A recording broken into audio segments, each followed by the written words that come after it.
மக்கள் நலத்திட்டங்கள் தொடர்ந்து கிடைக்க உதயசூரியன் சின்னத்திற்கு வாக்களிக்க வேண்டும் என கோவில்பட்டி தொகுதி திமுக வேட்பாளர் கருணாநிதி கேட்டுக்கொண்டார்.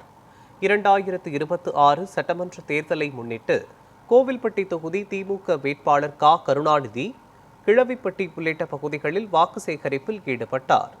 பொதுமக்கள் ஆரத்தி எடுத்து அவருக்கு உற்சாக வரவேற்பளித்தனர்.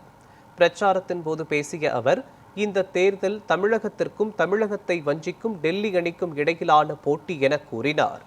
மக்கள் நலத் திட்டங்கள் தொடர்ந்து கிடைக்க உதயசூரியன் சின்னத்திற்கு வாக்களிக்க வேண்டும் எனவும் கேட்டுக்கொண்டார்.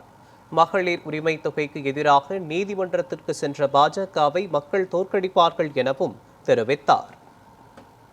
எந்த குறை இருந்தாலும் எதையும் கேட்டவுடன் உடனே செய்து கொடுக்கக்கூடிய வேட்பாளருக்கு கொடுக்கக்கூடிய தாய்மார்கள்